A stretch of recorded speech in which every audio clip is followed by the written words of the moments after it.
আমরা যারা রাজনৈতিকভাবে তার ছাত্র হওয়ার সৌভাগ্য অর্জন করেছি, বিশেষভাবে আমাদের জন্য এবং এই দেশের সংগ্রামী মানুষের জন্য, আগত প্রজন্মের যারা এই দেশের একটা বিপ্লবী রূপান্তরকে চিন্তা করবেন, তাদের প্রত্যেকের জন্যই এই দিনটি শোকের, আবার তাকে স্মরণ করার এবং ভবিষ্যতের নতুন করে সংগ্রামী চেতনা নিজেদের মধ্যে ধারণ করার একটা দিন হিসেবে থাকবে।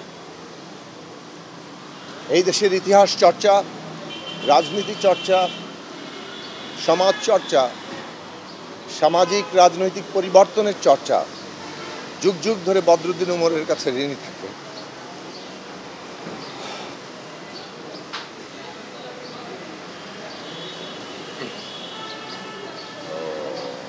কিন্তু কেবল রাজনীতি কিংবা ইতিহাস কিংবা সমাজ চিন্তা নয়, একজন মানুষ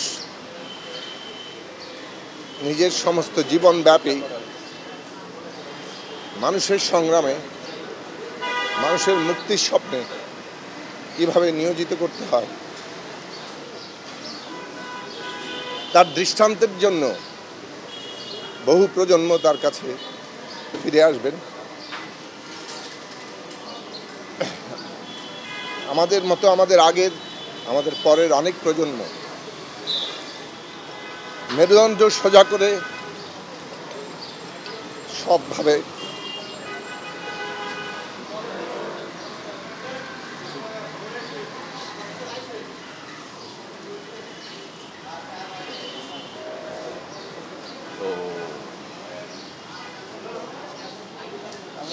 মেরুদণ্ড সোজা করে সৎভাবে মানুষের সংগ্রামে নিজেদেরকে নিয়োজিত আমরা যে করতে পেরেছি, আমরা বদরুদ্দিন উমরের কাছে ঋণী।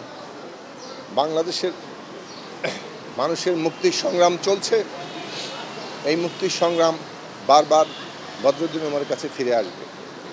আমরা সবাই তার স্মৃতি, তার কর্ম, তার জীবনব্যাপী মানুষের মুক্তির সংগ্রামে তিনি যে একজন জনগণের অকৃত্রিম বন্ধু হয়ে উঠেছিলেন, তাঁর স্মৃতির প্রতি আমরা আমাদের গভীর শ্রদ্ধা জানাই।